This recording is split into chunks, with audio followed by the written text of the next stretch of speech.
Imagine que você chegou em outro país. Você finalmente conseguiu o dinheirinho para poder viajar. Você está desfrutando do bem bom no país que você está conhecendo.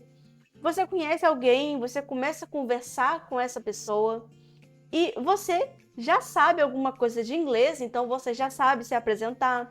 Tu sabe falar o seu nome, quem você é, da onde você é, o que você faz no seu dia a dia no Brasil, essas coisas básicas.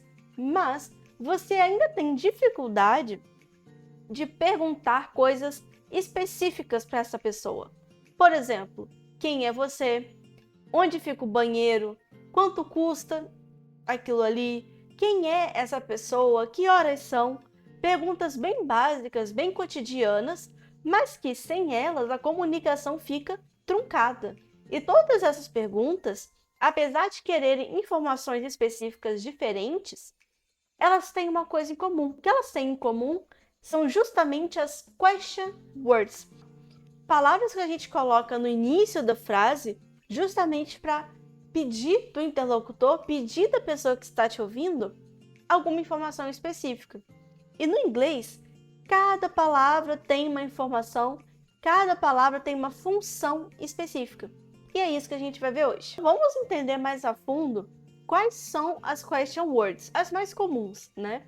What, a gente pode entender como o que ou qual, o who, quem, where, onde, when, quando, why, por quê, para pergunta, how, como, how long, é quanto tempo ou qual a duração de alguma coisa, how much, é quanto custa ou quanto, e how many, é quantos. Então, essas são as question words que a gente coloca no início da frase. Então, vamos entender um pouco mais sobre essa estrutura. Então, até agora aqui no canal, no curso, a gente viu sobre o Simple Present. A gente viu a formação da frase, como que é a estrutura básica do inglês. A gente entendeu mais sobre o Simple Present, para afirmativa, para negativa. E por último, como fazer pergunta, né? E se você não viu os vídeos, não precisa se preocupar, você ainda assim vai conseguir entender o vídeo de hoje. Mas, no Simple Present, a gente tinha uma estrutura bem estabelecida, lembra? Que era o verbo auxiliar, o subject e o verbo de ação. Lembra que o verbo auxiliar, ele não tem função de ação nenhuma.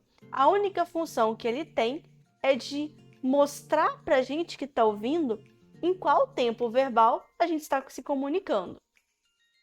Quando a gente vai fazer a pergunta utilizando a question word vai vir antes do verbo auxiliar.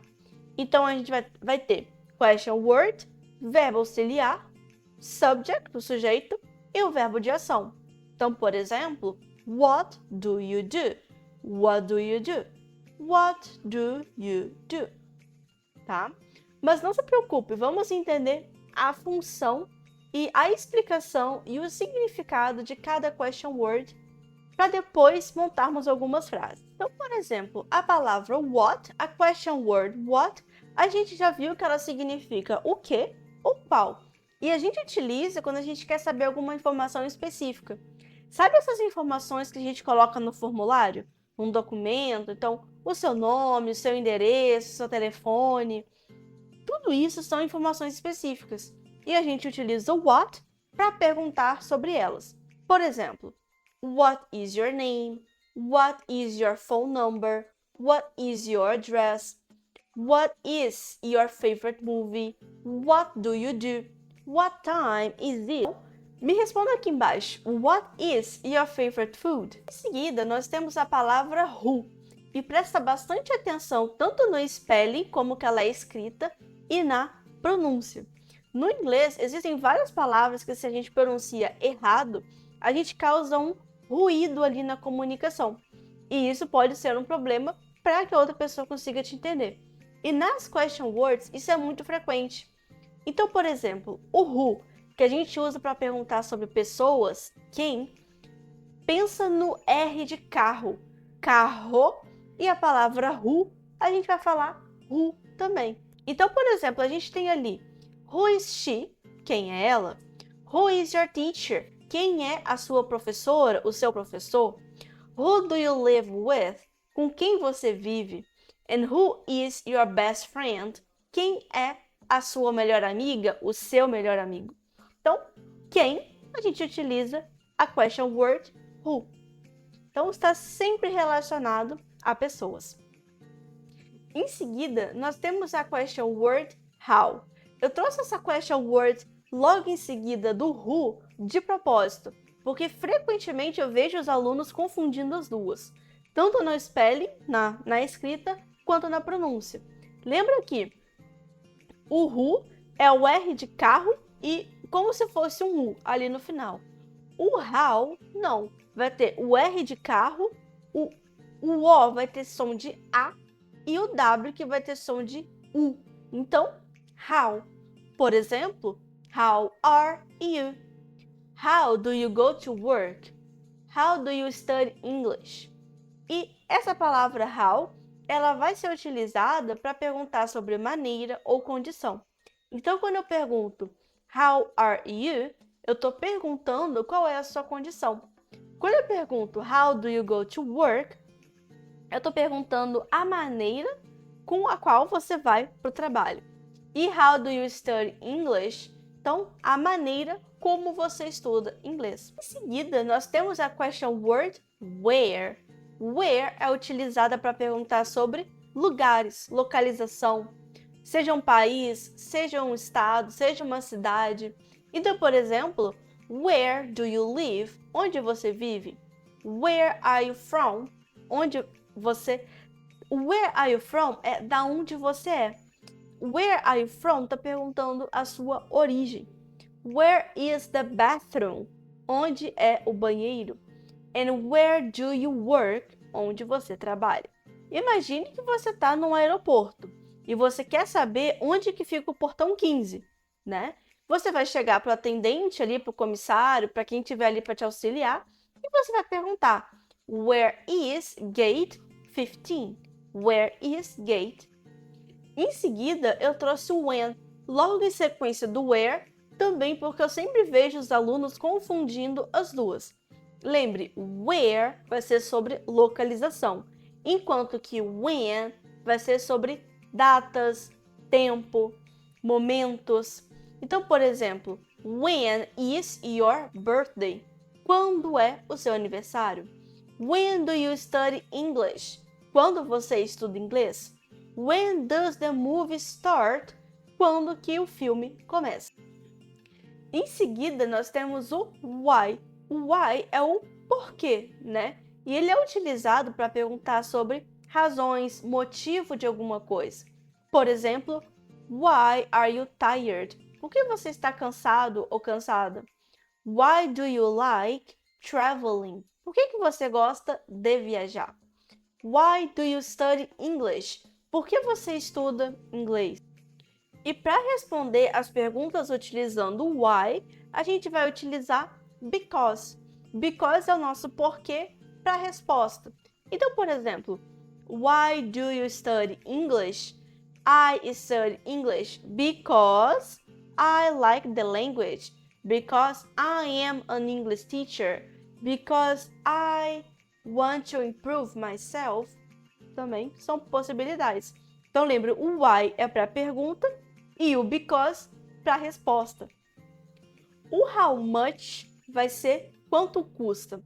Ele é utilizado para itens incontáveis. Por exemplo, quando você fala de água, a gente vai ter uma aula só sobre isso, né? Mas já tendo aqui um spoiler, coisas incontáveis são coisas que normalmente não vão para a forma plural. Então, por exemplo, money não é uma coisa que a gente conta. Normalmente a gente conta a cédula, né? Ou o currency, real, dólar, pound, mas a gente não conta o dinheiro em si. Ninguém fala I have two dinheiros. Não. Então, para a pergunta, a gente vai utilizar how much is this? How much money do you have? Ou até how much coffee do you drink? Coffee é outra coisa que não é contável. A gente vai contar os cups of coffee, então as xícaras de café. Ou how much milk do you drink? Milk é outra bebida, é outro item que também não é contável. Então você vai contar gallons of milk, litros de. Em seguida, nós temos o how many. O how many, em contraponto com o how much, ele vai ser para coisas contáveis. Coisas contáveis, como o nome já diz, são itens que a gente consegue contar. Por exemplo, eu tenho 1, 2, 3 canetas. As canetas são contáveis porque eu consegui contar, né? Então, para contáveis, a gente vai utilizar o how many, que significa quantos. Por exemplo, how many languages do you speak? How many students are there? How many countries have you visited? How many brothers do you have? Então, em todas essas frases, a gente está usando how many para itens que são contáveis. Então, agora, para a gente deixar essa aula um pouco mais dinâmica, nessa interação um pouco mais dinâmica, eu preparei um mini quiz que eu vou deixar aqui na tela e você vai deixar nos comentários quais as respostas você acha que estão corretas. E daqui uns dias eu volto e eu deixo o gabarito fixado nos comentários. Mas eu quero que você anote as perguntas, tente responder os gaps e coloque aqui nos comentários, tá? Então, para nossa primeira pergunta, a gente tem ali o tracinho, o gap que você vai preencher. So, Nanana is your favorite movie? Segundo, Nanana, do you live? Terceiro, Nanana, are you learning English? Quarto, Nanana, students are there? Quinto, Nanana is this shirt? Então deixa aqui embaixo que eu quero ver se você entendeu o conteúdo da aula. Se não, se você ainda tem alguma dúvida, deixa nos comentários que eu leio tudo que vocês colocam e eu posso fazer um vídeo específico para. E se você chegou até aqui, muito prazer, eu sou a Fernanda, eu sou professora de inglês há algum tempo já, dou aula para alunos, adolescentes e adultos há alguns anos, e eu resolvi criar esse canal para tornar o ensino de inglês ainda mais acessível, para trazer um conhecimento de qualidade, porém acessível. E nesse canal eu estou criando ele com muito carinho. Sou eu que faço tudo, eu que faço a thumbnail, o roteiro, gravo o vídeo, tento editar da forma que eu consigo. Então, muito obrigada por ter chegado até aqui. Se você gosta desse tipo de conteúdo, já clica em se inscrever para o YouTube entender que esse é um conteúdo relevante e clique no sininho também, porque eu estou estruturando esse curso para ele acontecer de uma forma progressiva. A primeira aula lá atrás, a gente falou de greetings. Agora a gente já está vendo a estrutura mais básica do inglês, que é o Simple Present, e ao longo das aulas a gente vai aumentando o grau de dificuldade, a quantidade de inglês nos vídeos de uma forma progressiva. Porque a minha ideia é que você que nunca teve contato com a língua possa entender o beabá e ir ganhando confiança ao longo do tempo. Então, nos primeiros vídeos, realmente eu falo bem mais português, mas ao longo dos vídeos você vai ver que essa quantidade de português vai diminuindo, tá? E eu também tenho uma playlist com aulas em inglês, totalmente em inglês, se for da necessidade de vocês. E caso vocês queiram mais conteúdos totalmente em inglês, deixe aqui nos comentários que eu posso fazer exclusivamente para você.